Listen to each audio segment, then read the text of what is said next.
Gurung sir भनेपछि तपाईले अझ नि डिप्रेसनमा पुर्याउने गर्लफ्रेन्डको याद आउँदैछ? आउँछ नि, त्यत्रो माया गरे मान्छेको याद नआएर के आउँछ?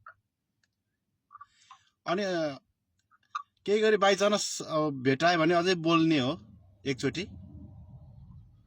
भेट पनि नहोस्, बोल्नु पनि नपरोस्। अनि अघि त भेट भयो भने त बोल्छु, भेट हुन्छ कि जस्तो लाग्छ भने होइन?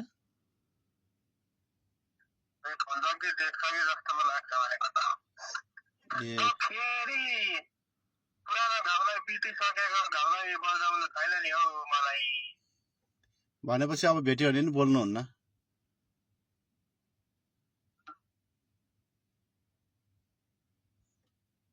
ल ठिक छ, त्यसो भए जो सुधार आएको रहेछ अहिले, राम्रो छ।